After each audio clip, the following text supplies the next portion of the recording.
When it comes to quality sleep, Ashley has you covered with top mattress brands at winning prices and with special financing options available. You can snooze now and pay later. Plus, your mattress purchase helps give the gift of better sleep to children in need and U.S. Special Operations Forces. Visit your local Ashley store or shop online today and make every snooze count. Financing is subject to credit approval. See store or ashley.com for details.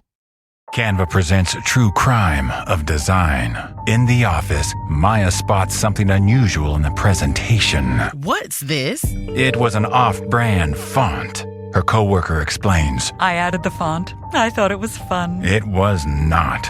Maya solved it with Canva. Open up Canva, one click, and the font is on brand. Easy. Stay on brand and solve font crimes at canva.com, the home for every brand.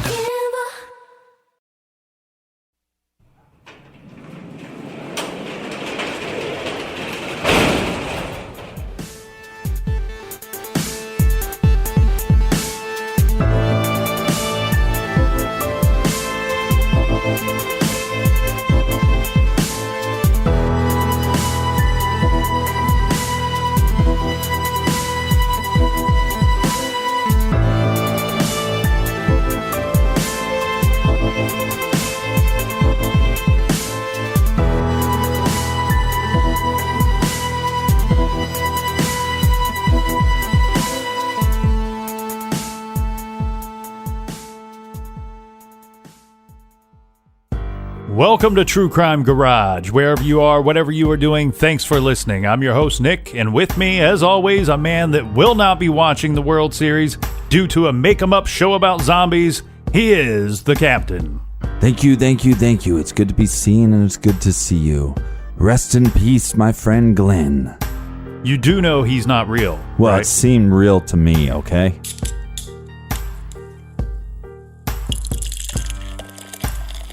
Tonight we are drinking Des Moines IPA by Confluence Brewing Company in Des Moines, Iowa. Garage grade, 3 3/4 out of 5 bottle caps. Des Moines IPA is brought to us by some of our favorite garage friends. A big shout out to Ava in Orange, Virginia. Also, we have Carmen in Fallbrook, California. Next, we have Fanny all the way in Sweden. Back to the States, we have Kayla in Phoenix, Arizona. Not to forget Tara in San Fran, California. And last but not least, we have Nurse Ashley in West Williamstown, New Jersey. Well, way to knock that one out of the park. We like your gym. And a big shout out to Tim and Dave, two guys that did not agree with me on the last episode, but they post some really fascinating and some interesting stuff onto our blog. So if you want to go do that, want to post anything on the blog, go to truecrimegarage.com. Tim and Dave secretly hate you. I don't think it's secret anymore. But, you know, they put some interesting information on the cases on the blog. So check that out. You know what, Tim and Dave? Go to truecrimegarage.com, go to the store page, and get your new True Crime Garage t-shirt so you can walk around and make fun of the captain wearing your True Crime Garage t-shirt. And if you want to follow us on social media, Instagram, Facebook, Twitter, all that stuff, it's at True Crime Garage. And while we're on the topic of social media, you know, we get a lot of email. We try to get to them. But the best way to get a case suggestion heard is to go to iTunes. We need people to leave us 5-star reviews. Leave us a good review and put your case suggestion there, and we'll be happy to check it out. And this case this week is a listener suggestion. This was suggested by multiple people. So thank you for that. Like your G. All right, Captain, that's enough of the business. Everybody gather around, grab a chair because the garage door's closing. Get your beer. Let's talk some true crime.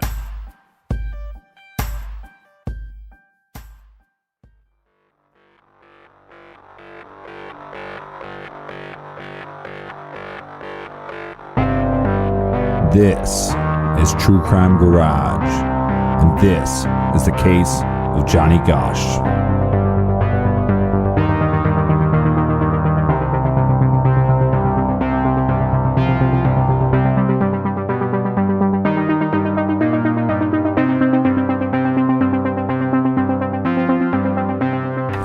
In 1982, my son was delivering his Sunday morning newspapers.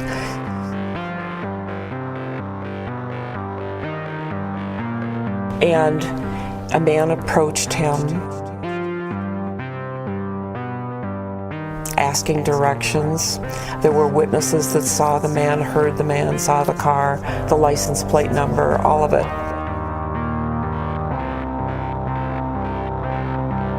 And Johnny was afraid. He told the other kids, there's something wrong with this guy. Wrong with this guy. And so he left the area and started walking towards where he would be doing his route. At that point, a second man came out from between a big clump of trees and two houses. Followed my son down the street. Followed my son down the street. And around the corner. At which time that car had left the area, went around the whole block, came back up right where Johnny turned. Well, the second man following him stayed back a ways, so Johnny probably didn't even know he was being followed. Probably didn't even know he was being followed.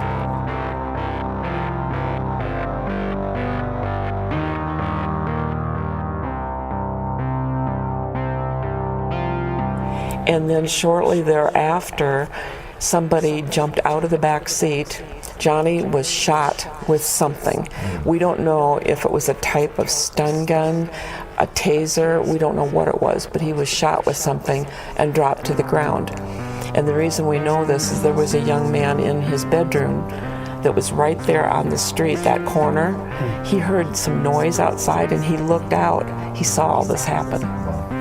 And then somebody from the back seat that had jumped out grabbed Johnny's feet. The man that had been following on foot grabbed him under his arms. They threw him in the back seat of the car. Then they ran the stop sign heading left towards the interstate, but they went only a few blocks where they pulled in, and there was a van waiting with the motor running, and they transferred Johnny's body to the van, and then all the cars left the city.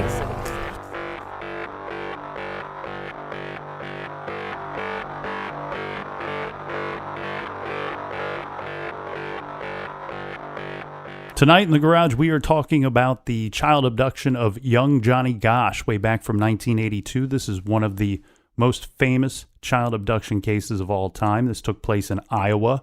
You know, it's right up there with some other very famous ones, Elizabeth Smart, Beverly Potts, Stephen Stayner, Adam Walsh, you know, ones that we hear about from time to time in the news that get cycling back to us. Yeah, I've never actually heard of this case until a friend of mine and several listeners were suggesting through Netflix. There was a documentary called Who Took Johnny? And with the, you know, around the same time, the Amanda Knox documentary was kind of blowing up and everybody was checking that out. So I kind of went for that one first and then stumbled upon this Who Took Johnny? Johnny Gosch was born November 12, 1969. His parents' names were John Sr. and Noreen Gosch. This was Noreen's second marriage. Her first marriage, she was married when she was pretty young. She had 2 kids with her first husband, and a girl and a boy. And unfortunately, Noreen's husband was diagnosed with an incurable cancer, and he passed away. A few years later, Noreen meets John Gosch, and they get married. And after a couple of years, they have a baby boy, and this is little Johnny Gosch. Johnny grew up in a very nice neighborhood in West Des Moines, Iowa. This was normal, good people living normal, good lives in middle America. It's a tale almost as old as time, right? Johnny was a working man. He had a paper route in his neighborhood delivering the newspaper. Johnny was a paper boy for the Des Moines Register and Tribune. He had his route for about a year or so, and in this time he was able to enjoy some of the fruits of his labor as he saved up his money and purchased a dirt bike. This originally was the whole reason for starting up the newspaper route, and he got his dirt bike. And well, there's not too many jobs that you can get before 16 to 18. So this is definitely something that, especially back in the 80s and 90s, even they had paper boys. A job that I did myself. It was a great way to get some cash.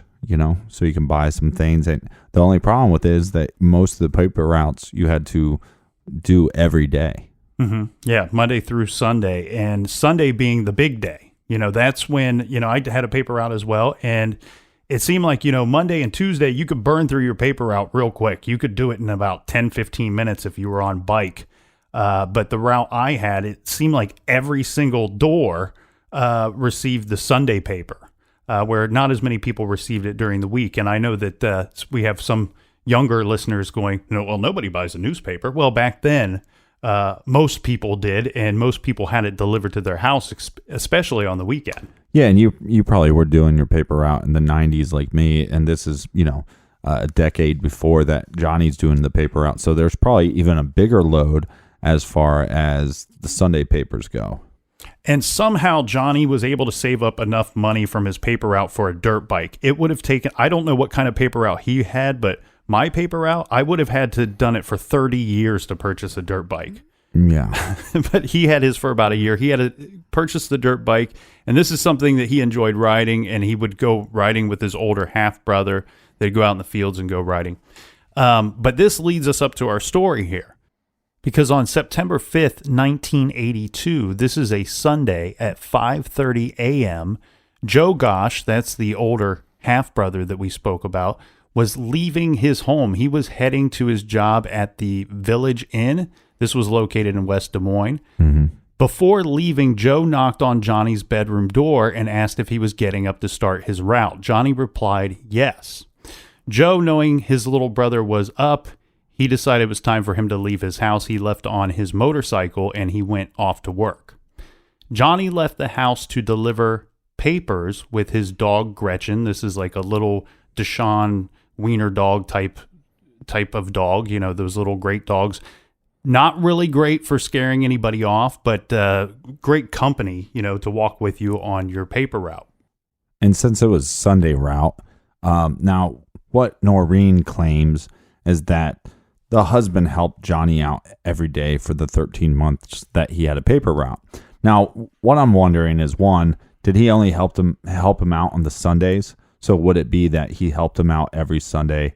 Because my parents would help me out sometimes on Sundays. Most of the time during the week, since it is a lighter load, you would do it by yourself. Yeah, you're exactly right. On the Sundays, you would have to make different preparations for your Sundays because, like we said, everybody seems to get the paper on Sundays, and the paper is about 4 times the size of a weekday paper. So you have quite a cumbersome load to figure out. Now, I'm a little confused by that too, Captain, because I've seen a few interviews with Noreen where she says that, every day John Sr. went with Johnny and helped him deliver the paper. But then I've seen other interviews where she says, on the weekends, John would go with Johnny. The way it worked in my household was that they would help maybe on the weekend because even Saturdays were a little bit more. But back then it was probably just the same route Monday through Saturday, and then on Sunday bigger with people just getting the Sunday paper. But to break down how this works, you have to wake up early. This truck comes and delivers your papers into a bundle. Mm-hmm. Then you're going to have to take the papers out of this bundle, either put a rubber band around them or put them in a bag. And so when we start talking about the story, you're going to hear about how he had to go collect the bundle, and that's kind of how he starts his route. Look, maybe Johnny was just thinking, my dad's helping me out. I'm, 13 years old now. I can do this route by myself, and just decided not to wake him. Or maybe he called to him and he just didn't wake up and thought, I'll just do it myself. Well, the confusing thing here too is back then, some newspapers delivered in the evening. It was very typical to have an evening newspaper back in the early 80s. So I don't know if during the week, if it was an evening only paper, and then on the weekend there was a morning edition. It sounds to me like there was, obviously a morning edition on this Sunday. So maybe John Sr. only woke up to help with the early morning papers, because in the evening time you'd be delivering when it's still light out. But I think you're right, Captain. I think it's a situation where little Johnny decided that, I'm a man now. I've got a dirt bike. I've had this job for over a year. I don't need my dad to come and help me with my paper route. I know what I'm doing. I got my little dog Gretchen, and on Sundays at least he took a red wagon with him. This is probably to help carry all the newspapers behind him.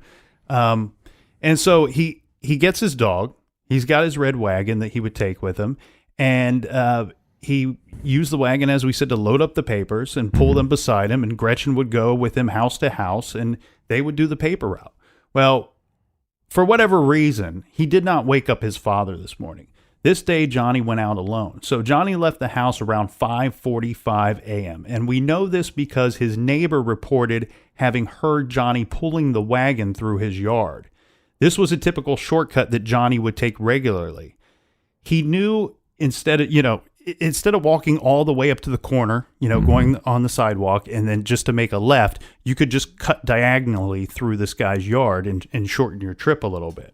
And this was a man named Lawrence Headland who lived at 101 45th Street. He reported to police that he heard Johnny cutting through the yard around 5:50 a.m. Mm-hmm.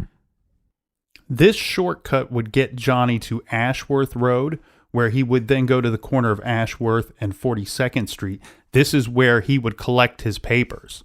So apparently the big truck, as you said, would come by and drop several large stacks of newspapers. And then the carriers would all kind of meet at this corner, whether it be by plan or by similar time, because the truck usually drops the papers about the same time every day.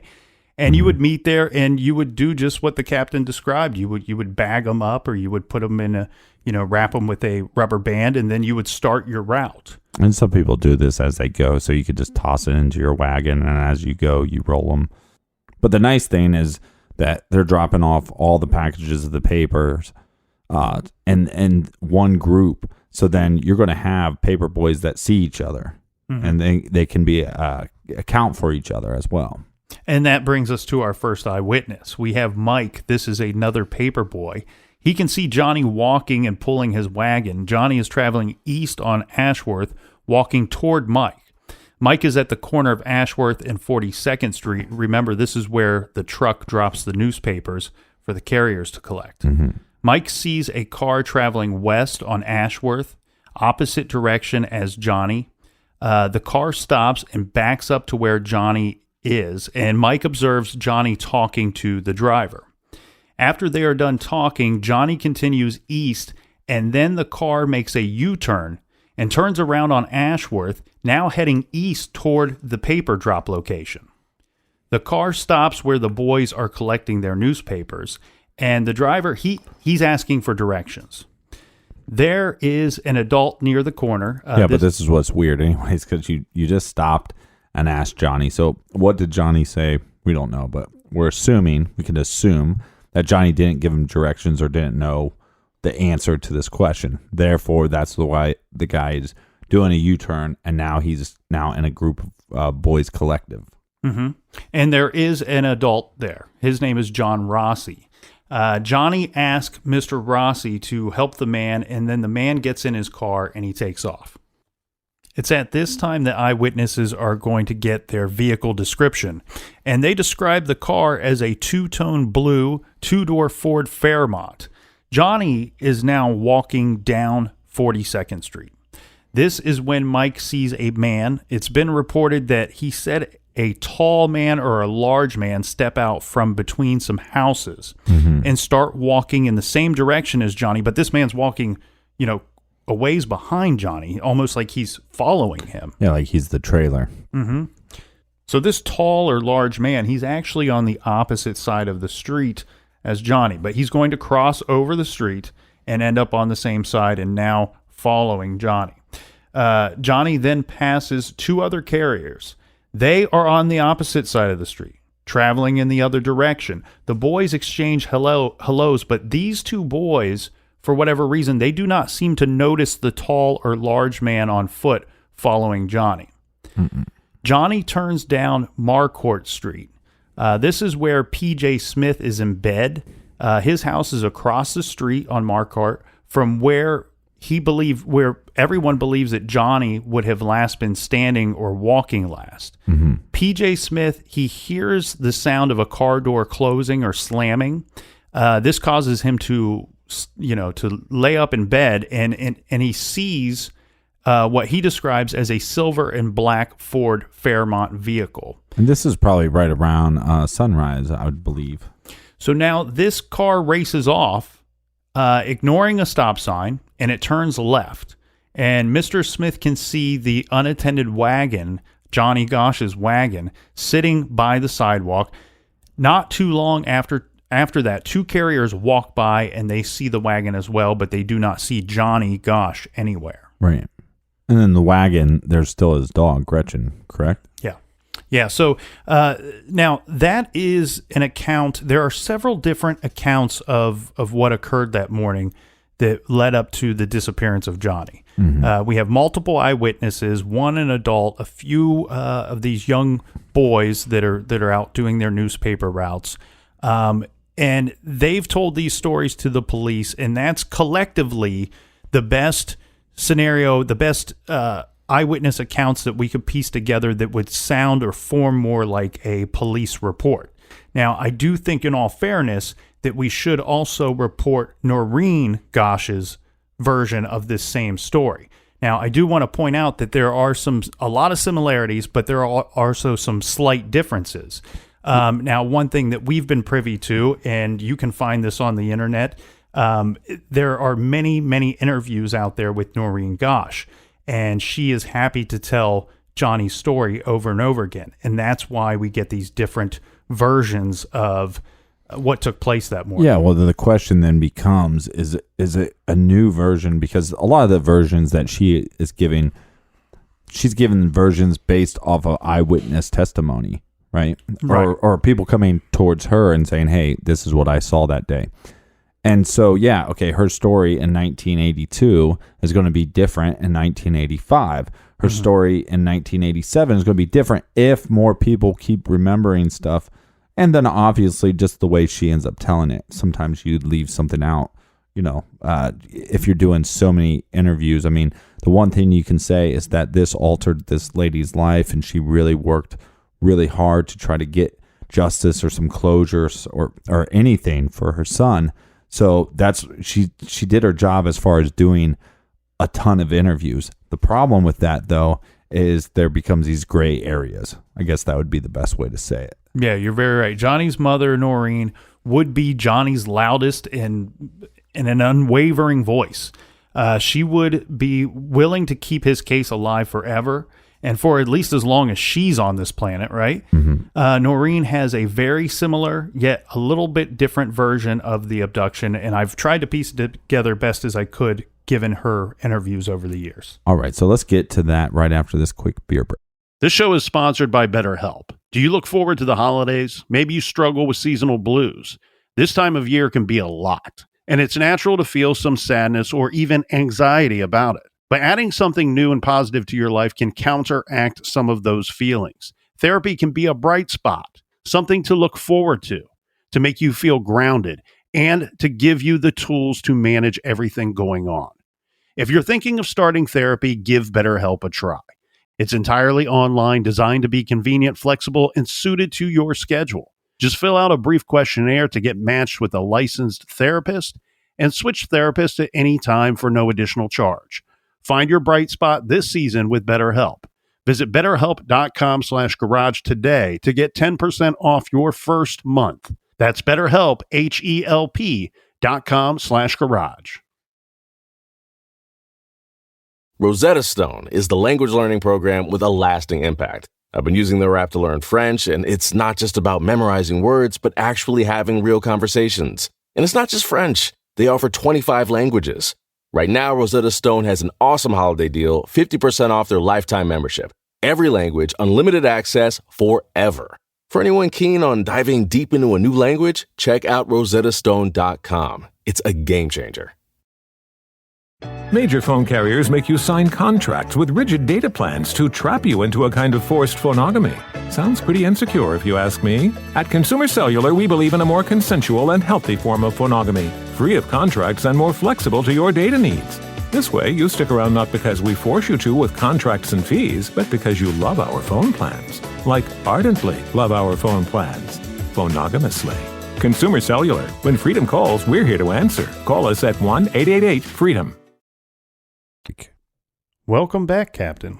Welcome. Cheers. Yeah, so we are going to go through Noreen's version, and as the captain had said, that she has given many interviews throughout the year, so this might not be altering versions, it may just be updated versions.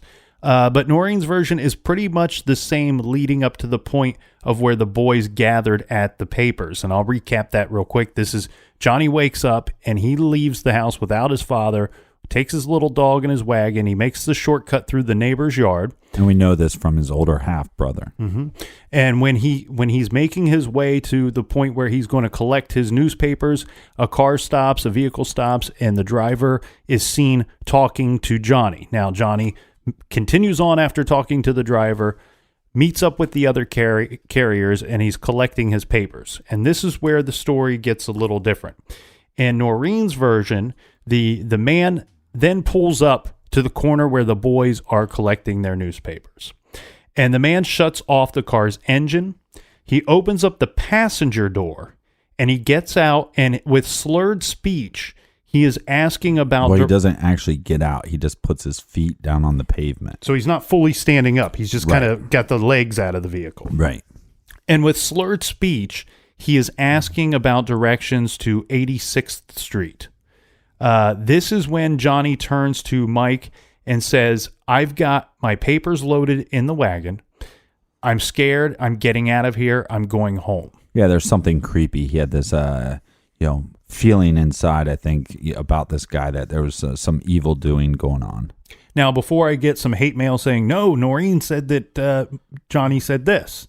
If you go back and you watch multiple interviews, what she says that Johnny says changes a little bit every time. The reason why I believe that that's the situation here, Captain, she's hearing this secondhand from people that they're not adults. These are young boys that are out very early in the morning doing their newspaper ride. Yeah. And they also don't know that something important is going to happen that day. They think that this is just a regular day, right? You don't remember everything that somebody says verbatim unless you think it's something important.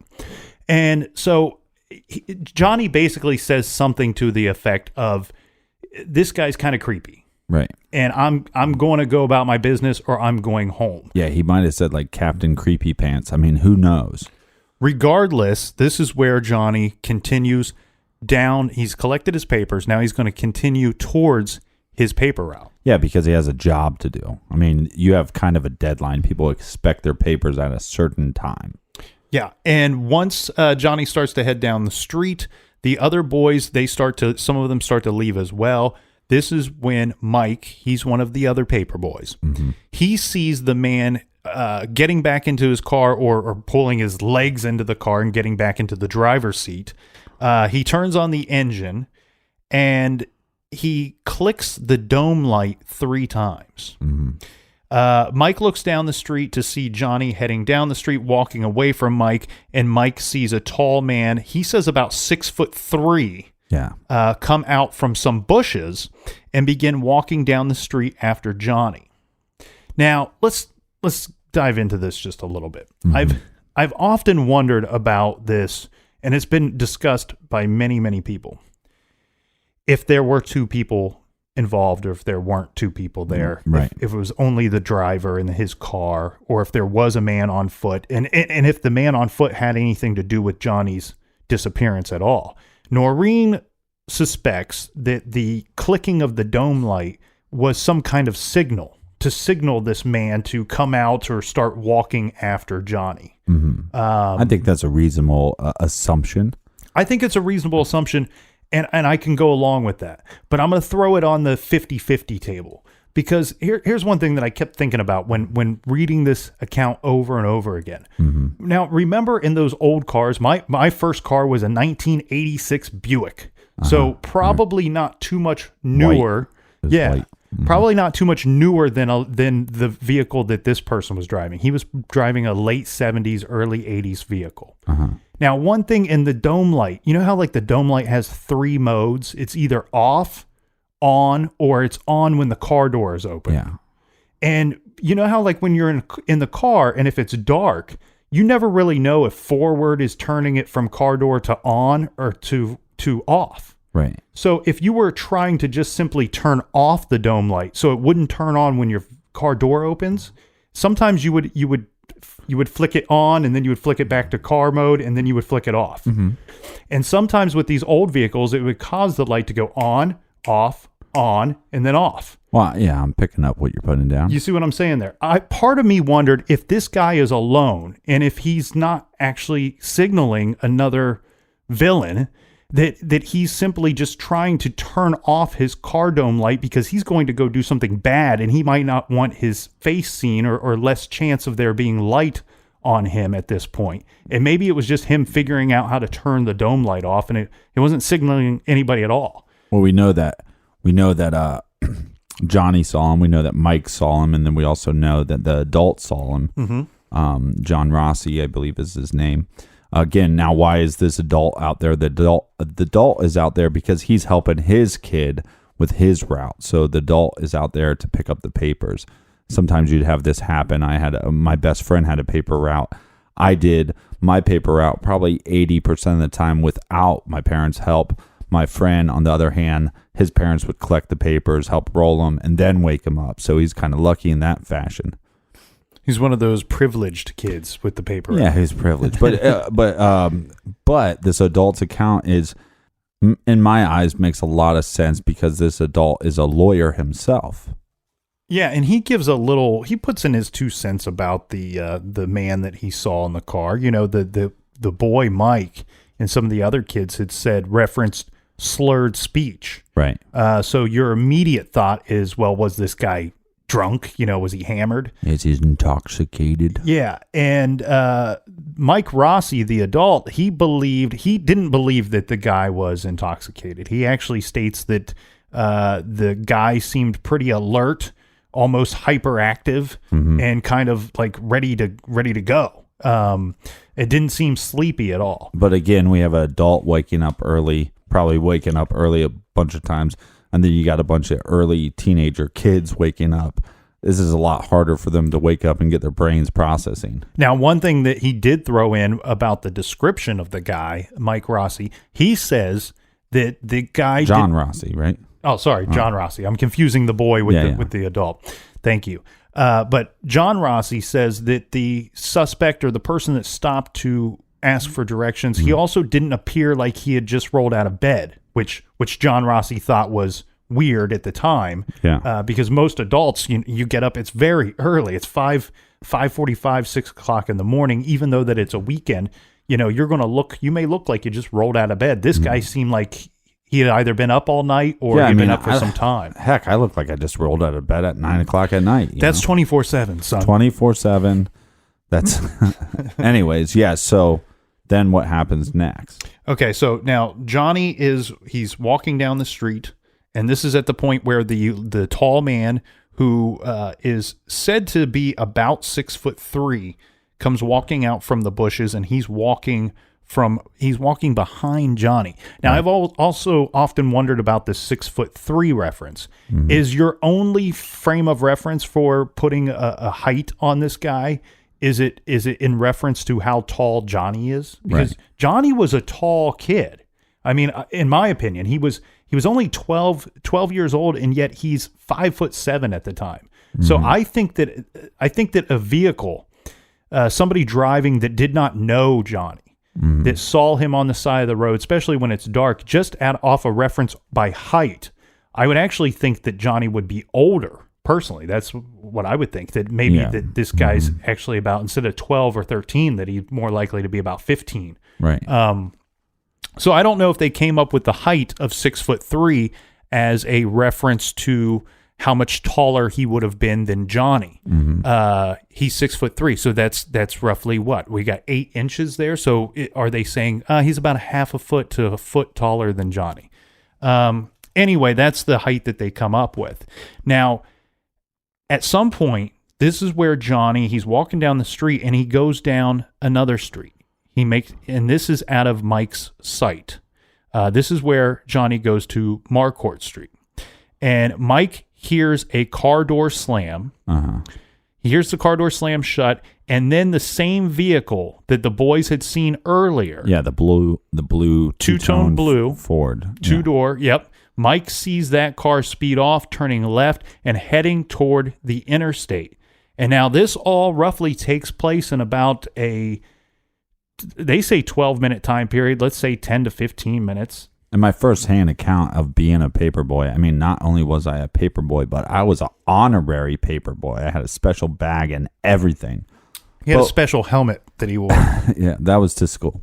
But the thing is it was odd if you'd see the big truck come out, drop off the papers as a carrier for the Columbus Dispatch, and that's pretty much it. And now I was by major roads, but you normally, like on the courts that I was delivering papers on, you normally would never see a car. Yeah, some mornings you would see nothing at all. You wouldn't even see a light turn on in a house sometimes. Yeah, I mean, it's kind of strange. So the fact, I believe that this was probably one of the only cars in the vicinity. So I do believe this is the suspect that we're looking at. There are some other things about Noreen's story, right? Mm-hmm. So she would later make reference to the fact that she believes that Johnny was shot or struck by something. Mm-hmm. That eyewitness had seen Johnny on the ground, and then he's picked up by two men and placed in the back of a vehicle. Right, the blue vehicle, we could assume. And the vehicle drives off. Now, keep in mind. And now this account is coming from an individual that kind of wakes up when they hear a scuffle and kind of looks out the window. We have a strange situation here, and I think that the one eyewitness that we discussed earlier, Mr. P.J. Smith, that I think he just, because of the lighting at the time and because he's looking out a window, he describes the vehicle that he sees as two-tone, but it's not two-tone, it's a silver and black car. Right. Where a light blue and dark blue car may appear to be silver and black if it's not under a street light or if it's sitting in the dark. And like I said, the sunrise has probably not happened yet. There's probably not a bunch of sun at this point. And keep in mind, the boys are saying, we saw the exact same car of the guy that was talking to us. We saw that exact same car speed off and make a left and head towards the interstate. Now, then the other statement that she makes, and I don't know where she's getting this information from, is that then this car speeds off and then meets up with a van, white van, and then they basically take Johnny out of the car and put him into the white van, like a cargo van. Again, there's a reason why we call these creeper vans. Yeah. It's like time and time again, oh, what was he driving? A creeper van. But let's keep in mind here, this is what I try to keep in mind, that all of the eyewitnesses from the statements recorded way back in September of 1982, none of them mentioned seeing Johnny on the ground. None of them mentioned seeing two men throwing his body into a vehicle. And again, none of them mentioned seeing a white van or a van of any sort. And what we're talking about when he first arrived in the garage was, we were talking about the trailer, and I was telling you, well, first of all, you knocked on me because it was a little too Stranger Things. But I meant that as a compliment. Oh, I thought it was a knock on me. I was wearing my special helmet. So, but what happened with the first trailer, I wish I took an original interview from like the mid 80s. It was done on like one of those old giant home recorder things, but the audio was so bad I just couldn't use it. Mm-hmm. And so then I found a new test, basically telling the same story of how he got abducted. And it was off. And one of the things that was way different was that he was tased or shot by something. Mm-hmm. And again, I don't know how common tasers were at that time. I'm assuming not that popular, not as popular as they are today, obviously. But the second account, and the account that you will hear in the trailer, that's from 2016. And that's, I can't find a lot of accounts where they talk about this being shocked or even put into this cargo van, the creeper van. Part of me wonders if that's a theory, and sometimes these theories manifest into something that you just start to believe yourself at some point. But I do believe that Johnny might have been difficult to get into a vehicle. He was 5'7". He was an active, young boy. And and the other thing too is if his words were exactly any form of the conversations that we have heard back at the paper pickup, right? He already had a heightened sense of awareness at this time. He's already he's on his game because he's either frightened or he said this guy's a weirdo, you know. And usually, I tell you what, man, at that time of day, at 6 a.m, it's still dark out. You encounter a weirdo, you're on your game. You're yeah. I mean, it's creepy, man. It's, you know, last night I was talking to my friend pretty late, and I saw a jogger. You know, and it kind of freaked me out a little bit. It's because you don't expect to see anything or anybody. Why are you jogging? Yeah. Yeah. Did you carry any kind of protection with you on your paper route? I mean, I had my helmet. Yeah, your special helmet that you just take the brunt of the force being. No, it varied. I mean, sometimes I'd walk on the route, but most of the time I was using like my BMX. You know, I had a Mongoose Expert. You had a badass bike. Well, I was very jealous of that bike. I saved up for my paper route. You know, some people use their money wisely, and I bought a Mongoose Expert, and I'd ride around, and like it would freak you out sometimes. The thing that would scare me the most is when you go to toss the paper, and the front door would open. It happened to open at the same time. God, it's I mean, you almost piss yourself right there on the spot. I used to do like a little contest with myself. I would time myself, and I would constantly try to beat like. If it was Monday, I was trying to beat last Monday's time. You were like the CrossFit of the paper boys, you know, time in your workout. But I did have a little weapon because on rare occasion I would get the dog chasing my bike situation, and I never had to use it, thank God, because I don't know that I would be able to do it if I had to. But I had one of those little souvenir baseball bats. You remember those things you get at the baseball game? I had Columbus Clippers, ring your bell. Yeah, I think I had either Clipper one or maybe Cincinnati Reds or something, but it's about a foot long, maybe 14 inches. Maybe it was the Indians. Go Tribe. You could have cracked somebody in the head with that. Let's not talk about the baseball bats on people's heads, because after The Walking Dead, I mean, I'm just I'm having nightmares, man. It was pure torture. Let's get back to the case. Yes. So what ends up happening now? Johnny's gone. Yeah. Okay, and what happens on these paper routes back then, I don't know how they work today. Like today, if my newspaper doesn't show up, and yes, I do still get the newspaper on the weekends. Old school. Yeah. Well, I like the way it feels in my hand.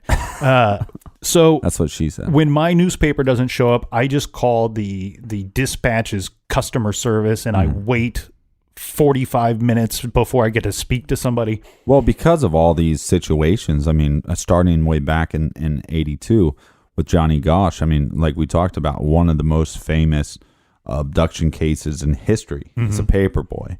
Now, like I said, we were, I was doing the papers in the, I don't know, mid 90s, I'm guessing. But shortly after that, it became non-existent. And now they give the routes to adults, and they're all car routes, at least in Columbus. Yeah. So, but what I'm saying is back then, you didn't call customer service to report your paper missing. And even when you and I did our paper routes, most of the time they would just call your house or your parents and say, guess what? The captain didn't show up with the paper today. I didn't see that kid with his funny helmet. He must be in the garage talking to himself. Yeah. He's recording it. But back then, so Johnny's parents start receiving phone calls that, hey, our newspaper has not shown up. And John Sr., he just believes that Johnny's running late. Oh, my boy's out there for the first time on his own. He's probably running late. Yeah, well, because at this point, Big John, we'll call him Big John. He wakes up. He's getting calls. Hey, and they're probably not mean calls. I mean, this is 82. People were a little bit nicer back then. But it's like, hey, I haven't got my paper yet. And so he probably thought, oh, crap. Little Johnny went out by himself. So now I'm going to go look for him. So he goes out on his route. And now my route was basically a short court, a little longer court, and then a very long court. But, for my parents to come out and find me, it may be 10 minutes at most. So, yeah. So Big John goes out to look out for Little John, can't find him, rushes back home, and immediately he calls the police. And he states, look, there's something must be wrong because, one, people don't get their papers, but I can't find them anywhere. I thought that he found the wagon, that he spotted the wagon with the newspapers in it, and that's when he knew that something was wrong, that kind of tipped him off. Yeah, I don't have that in my notes, but that totally, I watched the documentary, which is an amazing documentary. I think if anybody gets a chance and if you want to dive into this case more, that's definitely, we're going to cover it more, obviously, but that's a good place to start. But yeah, but not only is the wagon there, but the dog is there and the papers are there. Yeah. Yeah, and you're right. He goes home immediately. He wakes up Noreen, or Noreen's already up, and he tells her, call the police. Johnny's missing.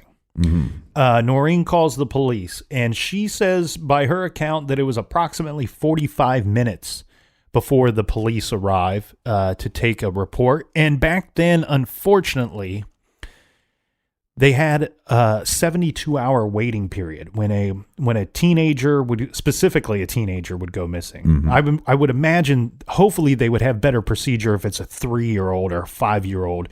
But but laws were different, and because of situations like these, laws have been changed or had to be changed.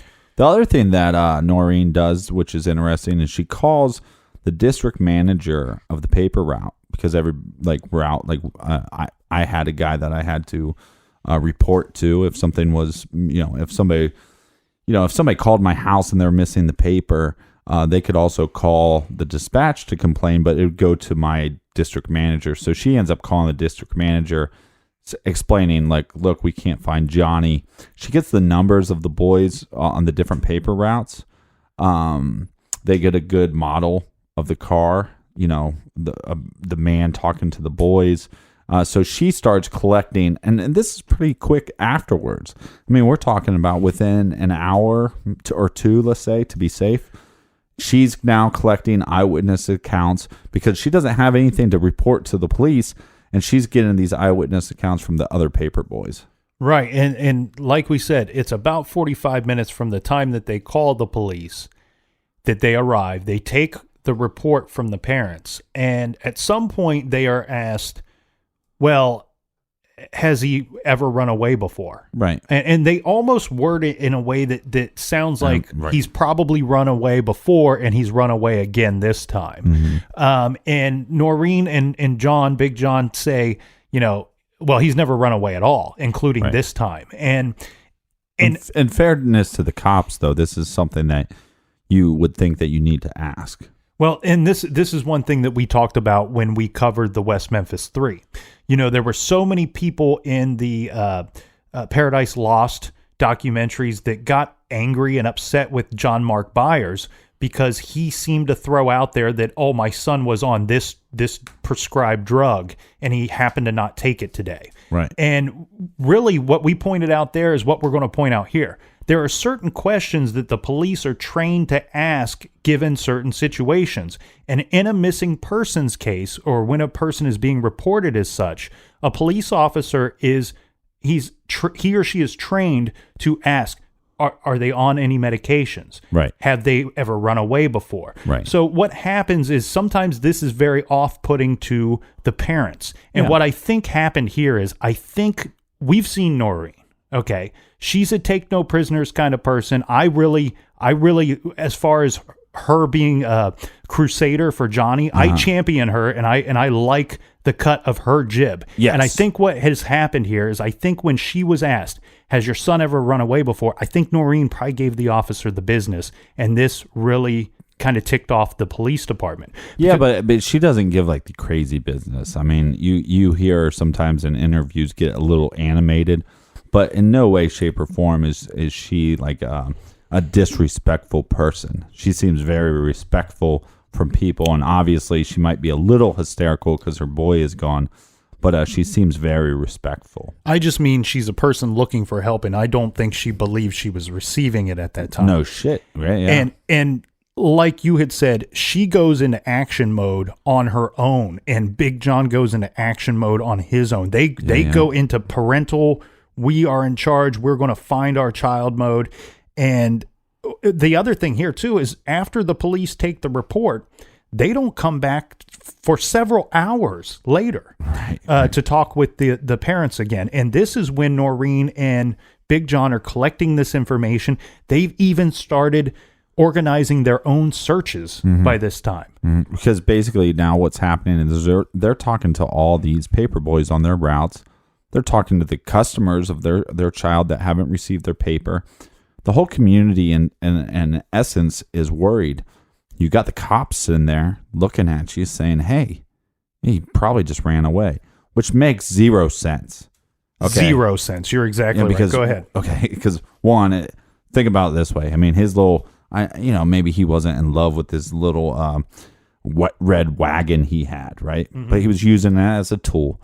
But it's just like my mongoose expert. There's no way in hell I'm leaving that bike behind. So, but here's what we got. We have a wagon. We got papers.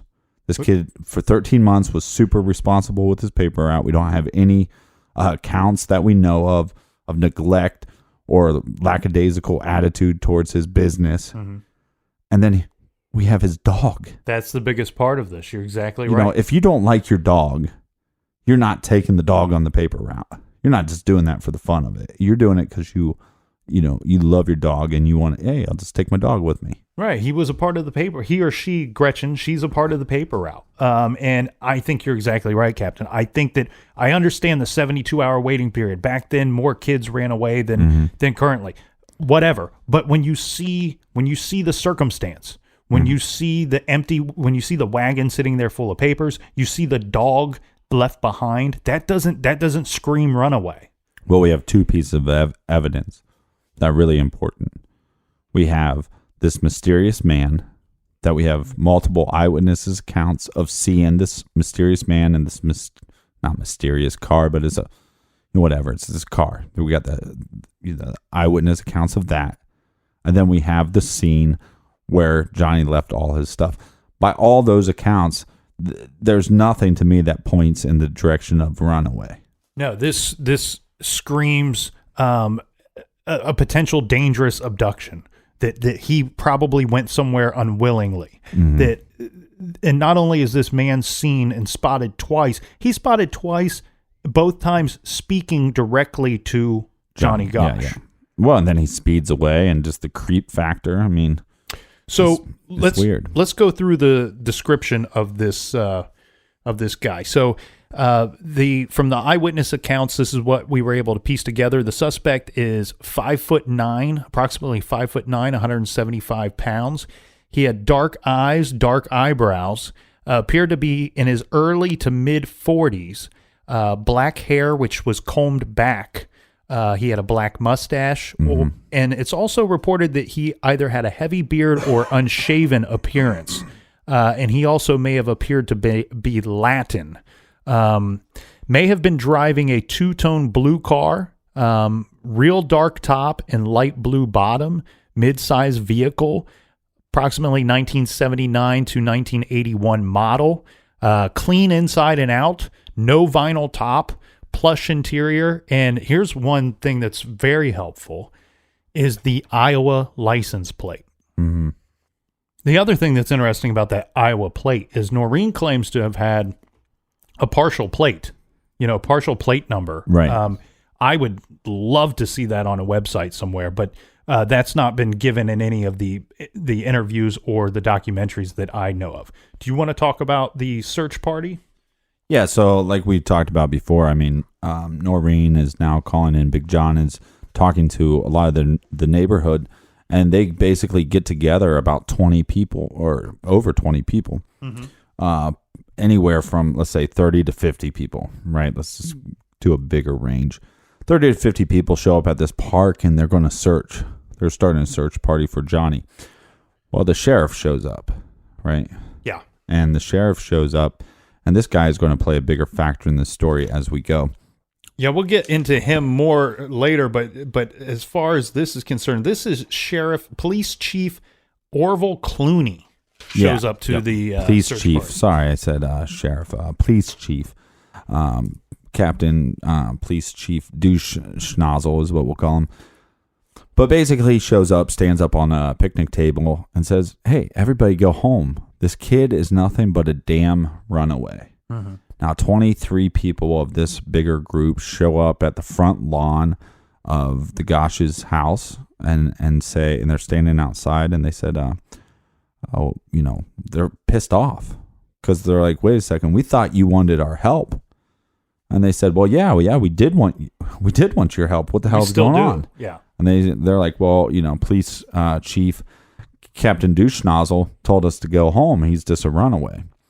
Another thing that Noreen did that I thought was interesting, because the FBI at this point, a lot of times now you'll see missing kid, the FBI shows up right away. Mm-hmm. So the FBI never showed up. So Noreen calls the FBI. 2 agents came out to the home. They explained to her, "Hey, we know the case. We know what's happening, but we will not be entering the case, and that you need to prove to us that the child is in some sort of danger. The police chief doesn't want our help." So again, small community. We have a police chief that is now assuming it's a runaway. All the evidence points to that doesn't make any goddamn sense, right? Mm-hmm. So not only we're going to assume he's a runaway, but we don't want the help of the FBI. And there was a police officer that's on the documentary, and this is a retired officer, obviously. Mm-hmm. He's an older gentleman. And I should go ahead, before I bash him too much, I should commend him for actually coming forward and talking about the case for what he could offer. Yeah. Because a lot of people, it seems like, that were involved in the police department at the time don't want to talk about this case. It seems like there was a lot of bad stuff going, kind of a trickle-down effect. And look, I mean, I'm not, this police chief might not be an awful person. He just might have made some mistakes. He probably is, but go ahead. But sometimes, people get in a position of power, and they try to control things, and they try to do things their way. And that's not always in the up and up. And the more power they get, the more they take advantage of situations, or maybe they even get lazy and they don't want to do their job. Well, the police officer that I'm talking about, the retired officer that was in the documentary, and this is as of like 2015, the documentary came out. I don't know when the interview was conducted, but I am assuming it would have been 2014 or early 2015. Well, they are actually working on that documentary for like 4 or 5 years, so they were involved in this documentary for a long time. But regardless, this case is over 30 years old, so we're talking at the time of this interview had to have been 25 years or later after the crime, right? And the retired police officer says simply, he's explaining why they didn't investigate. Right. And his answer is, we didn't have a crime scene. Mm-hmm. Now, I just have such a hard time with that, because the whole damn place is a crime scene. From the minute that Johnny is seen talking to that unknown person in the vehicle when he's off by himself, right, to the point where he gets to pick up his newspapers, to where they find his wagon full of newspapers, that's all a crime scene. Yeah, I totally agree with that. Yeah, I mean, and it baffles me where they go, well, there's no crime scene. Again, your wagon is left with your papers and your dog. Again, now, if you take away that dog to me, and it's just the wagon with some papers, I might start leaning more to your side of, there's no crime scene. But, what boy is going to leave their dog behind? I mean, give me a break. Okay, so that is the general story of the abduction. Eyewitness accounts, Noreen's accounts, Big John's accounts. And then we have, within the next few years, there are a few weird and strange happenings that occur. And actually, we'll get into those in more detail later, because in the part 2. It's a part of the grander scheme of things. But there's somebody that we do have to introduce before the end of this episode, and that is a man by the name of Paul Bonacci. Yeah. Now, this is a young man that comes forward, and when I say young man, he's actually a man when he comes forward. He's not Johnny's age at the time of Johnny's disappearance. And what year does he come forward? This is 9 years after Johnny is abducted. Okay. Paul Bonacci so 91. Yeah, he comes forward and he says that, and this is how he's described. He's a guy that's sitting in jail, right? And he's in jail for sex offender, child molestation charges of his own. Now, we should phrase that appropriately. He improperly touched his cousin, and so there was something that was going on there. But Benassi was 17 at the time that he was arrested for this. So it does seem a little strange that he would still be in jail for it 9 years later. Right. Regardless, he gets in contact with his lawyer, with his attorney, and he's telling the attorney about some strange things of his childhood. Right. And he was involved in kind of the sex slave business, if you will. Right. And this is at this time, people, and they talk about this in the documentary too, is a lot of these investigators and stuff didn't even know what the word pedophile was. Mm-hmm. And he tells his attorney all these stories about this child sex ring, and he was at these parties where people would have sex with children, or children would do things with these adults, and some of these adults are figureheads of the community. Some of them are people of power, are politicians and police chiefs. And now this is taking place in Omaha, Nebraska. Yeah. And remember, Johnny Gosch was abducted in Des Moines, Iowa. Yeah. So this is across the state line there. But the thing that further makes these allegations even wilder, right, is he says, I was involved in the abduction of Johnny Gosch. And he says that... Which, like we said again, this is an extremely popular case in that area in the Midwest. And in our area, we're part of the Midwest. But the other thing that makes this really strange is he talks about, he has a personality disorder. And maybe he has multiple personalities, and he can almost summons these. And you can see it time and time again where he will lay his head on the table when he's talking and going over these events. And then he kind of summons, an alter personality. Yeah, and I don't know if I believe any of that shit. But well, let's get into that in a minute. Let's talk about the abduction again. Mm-hmm. So this is Paul Benassi's involvement, according to Paul. He says that he was used to kind of lure Johnny, because at the time, Paul would have been only a few years older than Johnny. Yeah.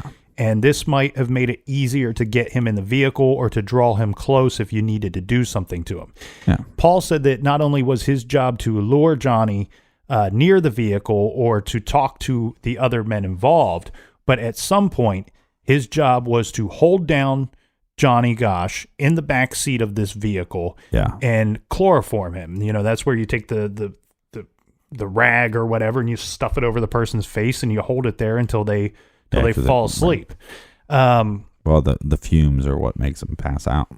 Yeah, and he says that this was his job in the process. Now, this would go along somewhat with Noreen's version that we would hear later of the vehicle of the car pulling up and to the creeper van, and then the body going from the car to the creeper van. Mm-hmm.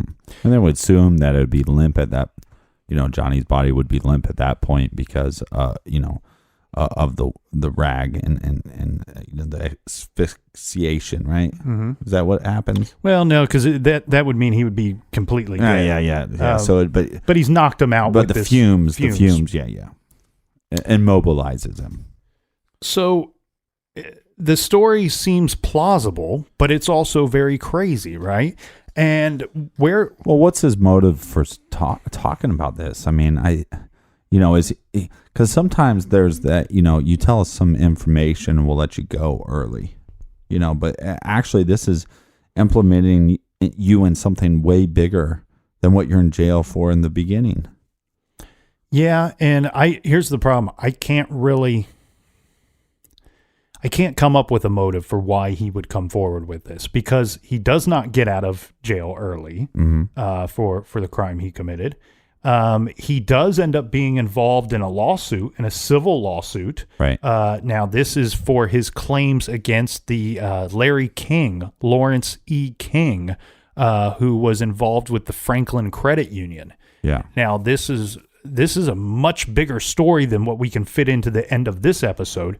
But the gist of it is that the Franklin Credit Union, right, they get raided because there's information that comes out that there's all kinds of illegal activity going on and around the Franklin Credit Union. Yeah, money laundering. And money laundering, embezzlement, there's missing funds. Well, and then also what happens with credit unions or any banks is that normally the larger entities have auditors.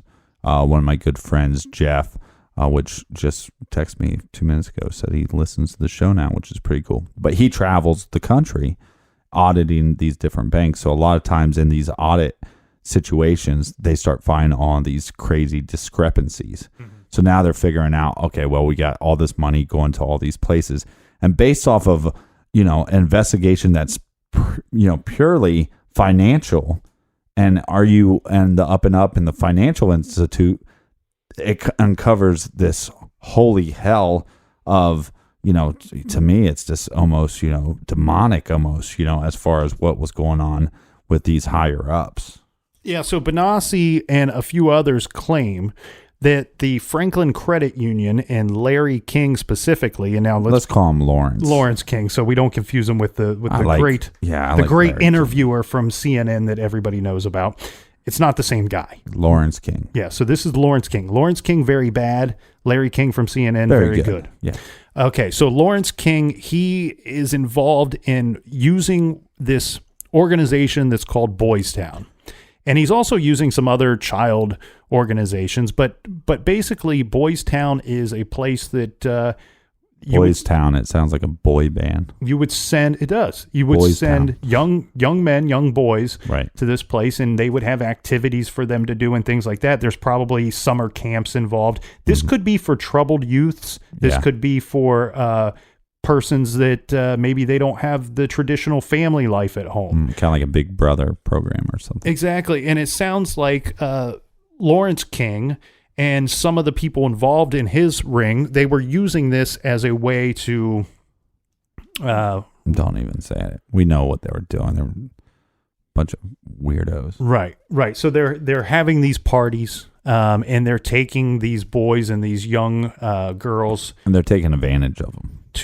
On trips into places and giving them money, and in return they're expecting the worst thing you can think of. Right. And so we know that this kid is involved, or at least he's making claims that he was involved in this scandal, which this scandal is pretty broken wide open. It's pretty factual that this scandal happened. Mm-hmm. So it's not just claims. I mean, I think the way you made it sound was that these boys are just claiming that this happened. There's tons of factual evidence that proves that this happened. So there is now some more weight to Paul's Benassi's claims. Mm-hmm.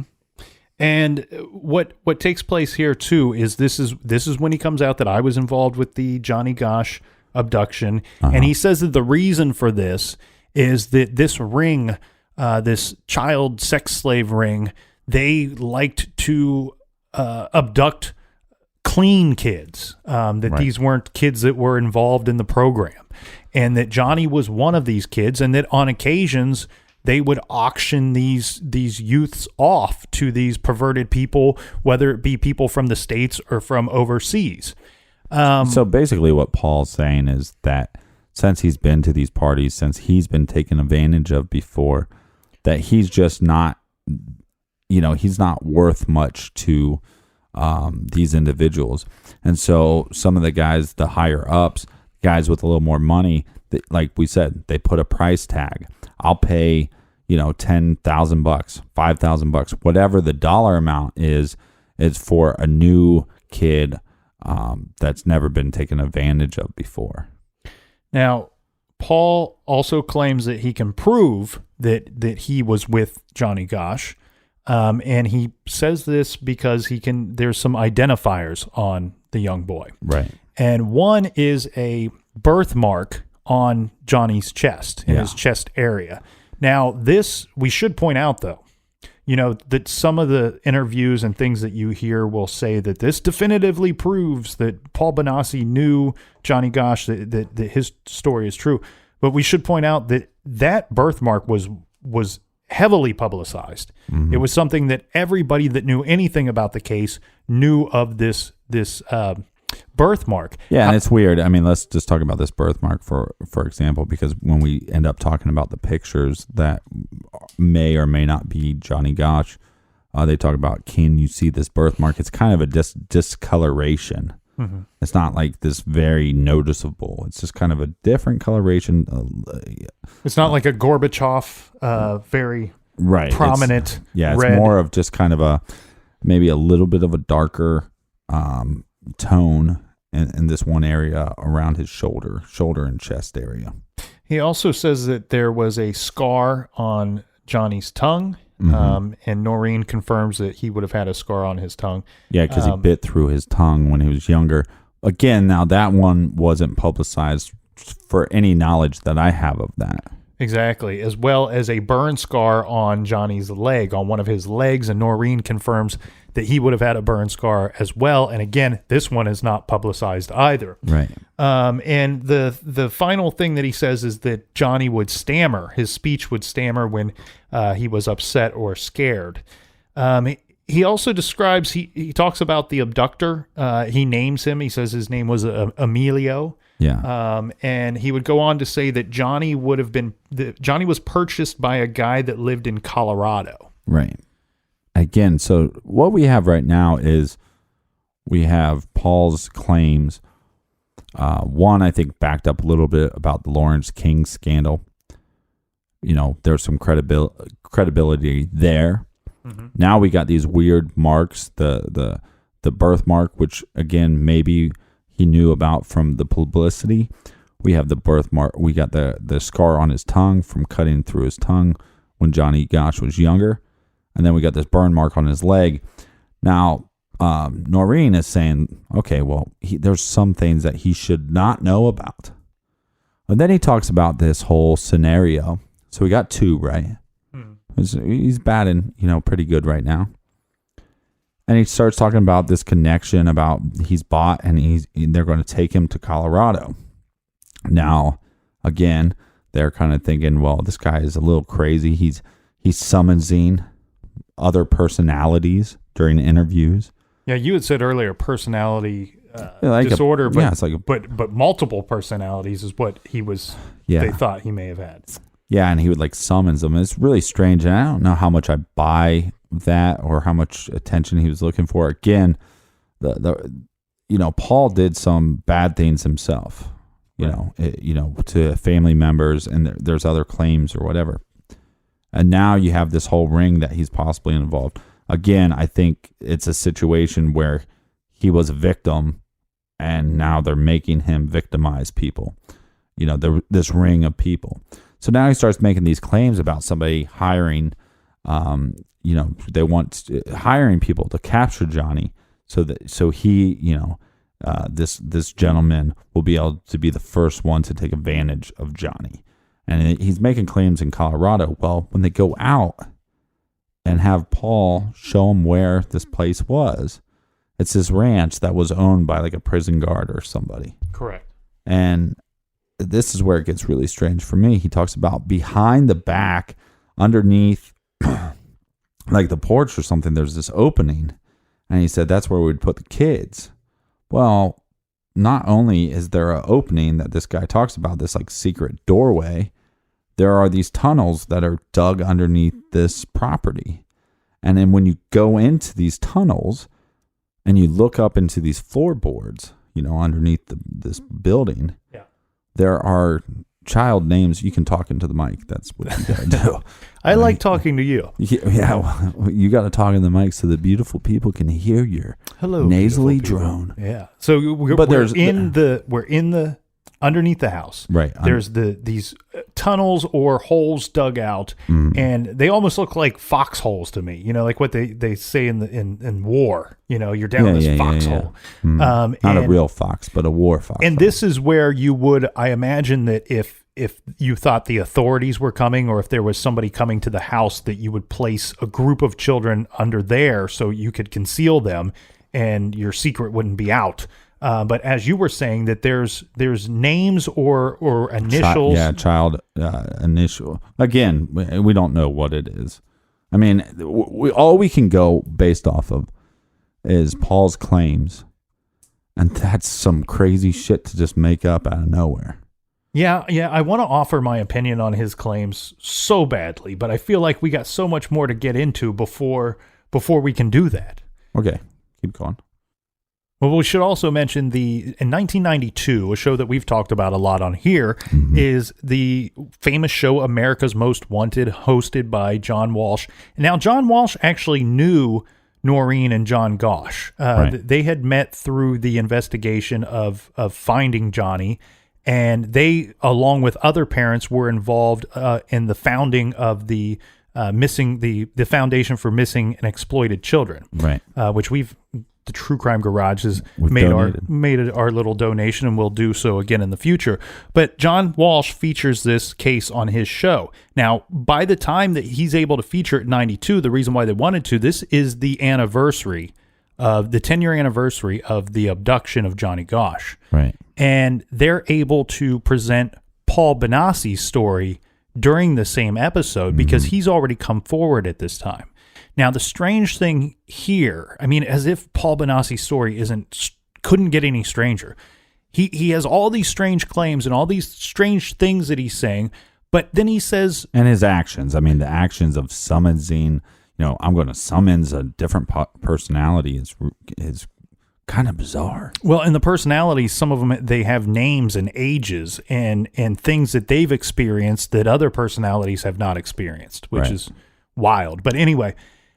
he's talking about... Not that I don't believe that is a real thing that people probably do suffer from. I'm not saying that I don't believe that that's real at all. I'm just saying it just kind of seems hokey in the documentary, and then, diving into it more and seeing other interviews with Paul, it seems a little hokey when he's doing it. If you have multiple personalities, have each one of them go to iTunes and give us a 5-star review. But Paul Bonassi, he's telling his story, and he's saying that not only that are there kids that are in this program, in this sex slave ring, right? But some of them, they brand them, and there's a specific brand, and it looks like a symbol, like an X with maybe some kind of U or anchor type shape underneath the X. And he describes this. But the thing that I can't get over here, Captain, is that after the story comes out on America's Most Wanted, you know these kind of shows. They show you a phone number at the end, and if you have any information, you can call this number and you can be kept anonymous. And they're hoping to get information about the disappearance of Johnny Gosch. What ends up happening is they get phone calls from kids and young adults that are saying, I was in that program. Right. I was the branding. I was trapped. These people did terrible things to me, and I have the branding on my arm or leg. Right. Yeah. And here's what's interesting to me. So when we think about Paul, again, not much motive. There's nothing. He's not going to get much out of just lying to the authorities about some random kid in a different town going missing. He has not much to gain, other than maybe some clarity and some weight lifted off of him. And maybe he wants to change around his life, right? So first of all, he talks about the abduction. He talks about these characteristics. That all seems legit. He talks about this stuff with Lawrence King. That all seems to check out. He talks about the guy that hired the guy, Emilio, to take him to Colorado. They take Paul to Colorado, and guess what he showed you? This underground place where there's kids' names or initials carved in the walls. And now he starts telling you about this branding. That sounds even stranger. What is he talking about? He said there's this ring, and all these kids come forward. Again, another a factual thing that he says something, and then there's proof to back it up. Mm-hmm. Do I believe Paul Bonassi's claims? Mm-hmm. I believe some of them. And like you said, there's he states something and then boom, there's something that backs it up. Yeah. And this happens time and time again. Where we don't have proof to back something up is when he discusses the abduction of Johnny Gosch. There is a situation where, the police from Des Moines, they go to Omaha, Nebraska, and they interview Paul Bonassi's family, his siblings, and they ask him they want to figure out where his whereabouts were at the time of Johnny's disappearance. Now, all of his family members say that he was there in Nebraska. Well, yeah, mainly his siblings. Yeah, and there's a couple things we should point out here. It's not a terrible stretch to believe that somebody could have been in Nebraska and Iowa in the same day. Yeah, that is certainly possible. The other thing is the police did interview his siblings about 10 years after the fact. So that's pretty hard to remember where somebody was on a specific day 10 years earlier. So that, you can give Paul the benefit of the doubt there. But where I have the problem with the Johnny Gosch portion of his story is there's nothing that leads anywhere. There's no Emilio. There's no person to go to, and there's no car. There's nothing he can point to other than the fact that other than him saying I was in the back of this vehicle and my job was to chloroform the kid, and then we put the kid into a van. And there's several issues I have with that. One, it's been reported by multiple eyewitnesses. This is a 2-door car. This isn't a 4-door car. That presents some obstacle with his story.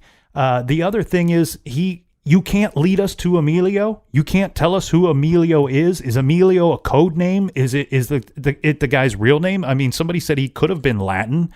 Said he had slurred speech. Maybe he didn't have slurred speech. It was just an accent. But don't you think the lawyer, John Rossi, would know that it was some kind of accent?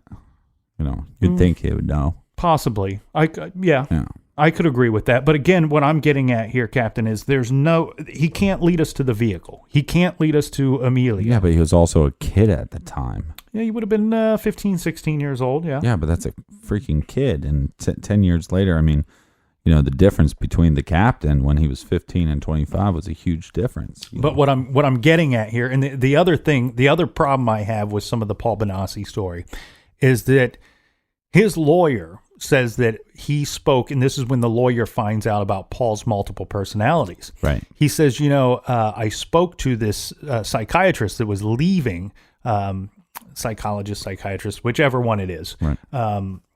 We'll just say both, so I'm covered either way. Too many drinks. But he speaks to this gentleman who's leaving the jail where Paul Bonassi is telling these stories. Mm-hmm. And he says to him, is he telling you all these wild stories? And the man says, yes. However, these aren't lies. He's incapable of lying. He's a multiple personality, and he, rather than lying, he's going to switch to a personality that was there, that experienced that situation, and he's going to tell you the story. Well, regardless of how many personalities are housed in one body at a time, I can tell you from personal experience that every day I'm surrounded by multiple personalities, and it just so happens that it's only one per person. But I guarantee you, if I lined up 10 of those people, there's a liar in one of out of that group. Yeah, I understand that. But the thing is, the reason why he is going into these multiple personalities is to deal with trauma. Mm-hmm. Because of the trauma, because of this ring that he was involved in, and because he was a victim of Lawrence King and others. That's why he's going into these multiple personalities. It's a defense mechanism. This is what I'm guessing. I haven't really read up on it. That's what I'm guessing. So, one, I mean, yes, he's victimized people, but Paul himself is a victim. Okay. So we need to treat him as such and treat him with some gentle kindness, right, for the stuff that was done wrong to him. Here's the thing, though. He mentions scars that weren't publicized. Noreen believes him. I I feel strong about that. Also, there's time and time again, what he is saying that sounds so crazy gets backed up. So you're saying, okay, 5 things he says gets backed up, but this one he's lying about? Okay, then tell me how did he know about these scars? Well, I would like to witness the conversation where those scars are discussed. Was he led? Was the discussion led in a way that he could pick up on this? Here's the thing I do want to point out. I firmly believe that Paul Bonacci is a victim of some sort. I truly believe that something terrible happened to him when he was young. And I believe, I don't know much about multiple personalities, and I'm not going to pretend to. What I can see on his face and in his demeanor, he clearly, to me, shows signs of PTSD, where he has suffered some form of trauma, and it's probably in the form of sexual abuse at the hands of adults, and probably terrorized. Right. Mm-hmm. And I believe that he is a victim, and he has trauma. I don't know. I just wonder if coming up with, you asked for a motive on bringing Johnny Gosch into this whole discussion by Paul Bonacci.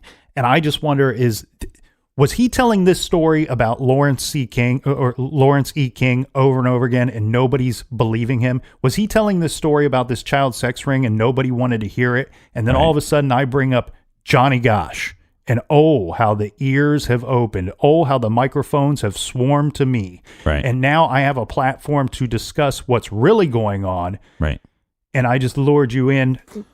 Well, again, I mean, I think if you want to know the truth, then you have to go to the source of when he's talking about these scars and how he knows these scars, how he knows this information about the scars.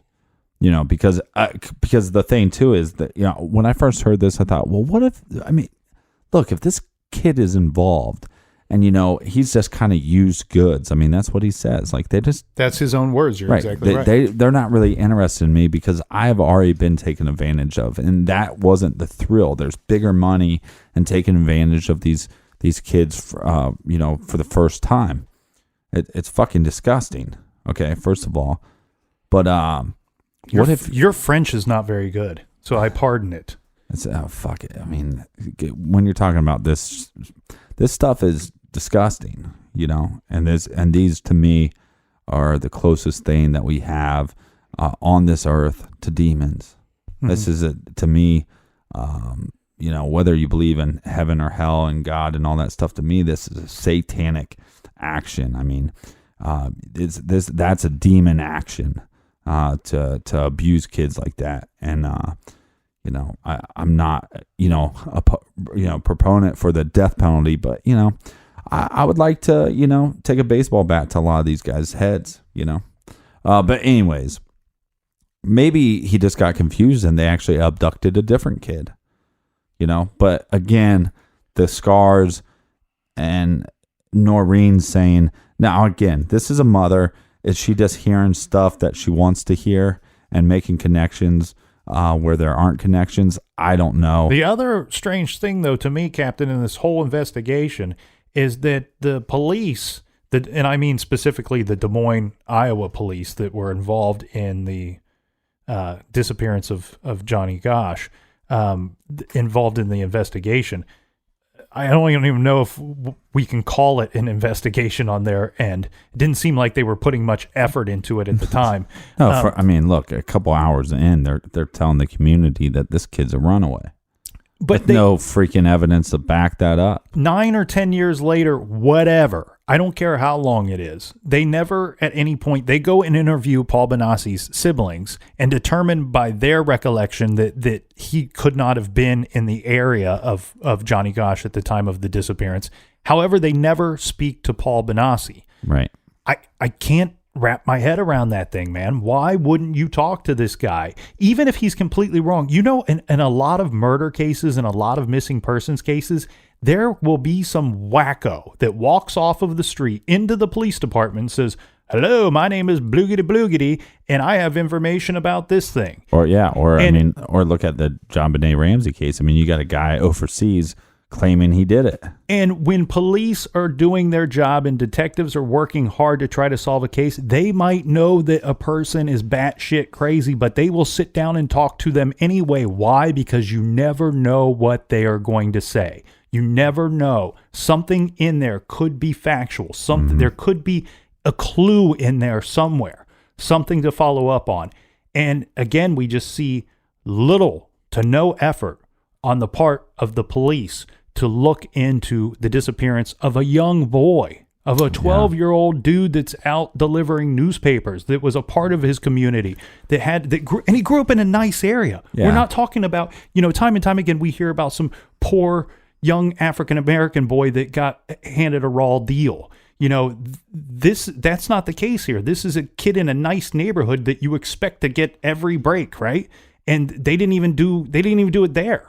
For whatever reason. Well, I think some of that comes into play with this corrupt police chief, and there's a lot more stuff that comes out about him, and we can talk about that in the part 2. But that becomes like a black eye, a little stain on your department. And so maybe it was just, and plus, I mean, you have this mother doing her due diligence, and she's put in the time and the effort. Not only that, but now Noreen and Big John are working overtime, working extra jobs. They're paying for a private investigator. And there was some conflict between the police chief and the Gosch family about that. So, I mean, some of it, I think, is just, people need to take a good slice of humble pie, sometimes. And remember what your damn job is. That's serve and protect. That's your job. Sometimes you just, rise above, be better. Like I said last week, be more human, and I just think that they dropped the ball multiple times in this case. I mean, from the get-go, you don't tell the community that he's a runaway. Assume the worst, and then go searching and lift up every rock. Do everything you can, because it's a freaking child. Give him a chance. Okay, we have got to cover this in another show, because this is just the tip of the iceberg here. There's so much more to talk about. There's so many different elements to this case. There's some other weird, strange, wacky things. Some of them true, some of them may not be true, but there's so much more to discuss regarding the disappearance of Johnny Gosch, the child sex ring, the Gosch family, the police department. It goes on and on and on. I'm just going to say it in part 1, and I'll say it again in part 2. A lot of the stuff that we're going to bring up, we're bringing it up, as far as knowledge and information. And then obviously there's some entertainment value of all that. A lot of the stuff that we're bringing up, is not necessarily because we believe in it. We're going to present as many things as we can. Yeah, it should all be reported. And did you do your job this week? Do we have any recommended reading? I did my job, my friend. Do your job. This week we are recommending the Franklin Cover-Up. This is a story about child abuse, Satanism, and murder in Nebraska, and this is by John DeCamp. John DeCamp, who is that? That is the attorney that worked with Paul Benassi and that interviewed him, and this was his way of getting the story out to the masses. So if you want to learn more about the Franklin Cover-Up, the Franklin Credit Union, and Lawrence King, and all that strange goings on there, it's the Franklin Cover-Up, Child Abuse, Satanism, and Murder in Nebraska by John DeCamp. You can pick that up by going to our website, truecrimegarage.com. Click on the recommended page, and we have our recommended books there. And thank you guys so much for listening. Thanks so much for telling a friend. The growth of this show has been amazing. Hopefully we can get it to multiple shows a week pretty soon. Because we love you crazy freaks. And actually, I think we're going to do 2 shows in the garage next week, right? Yeah, well, I wasn't going to tell them about the little Halloween bonus. We'll see you back here next week for dose shows in the garage. And until next time, be good, be kind, and don't litter. Don't litter on your jib.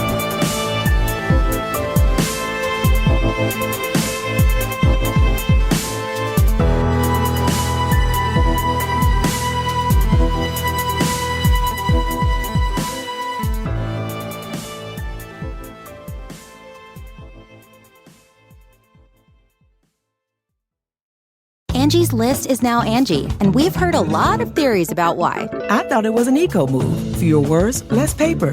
No, it was so you could say it faster. No, it's to be more iconic. Must be a tech thing. But those aren't quite right. It's because now you can compare upfront prices, book a service instantly, and even get your project handled from start to finish. Sounds easy. It is, and it makes us so much more than just a list. Get started at Angie.com. That's ANGI, or download the app today.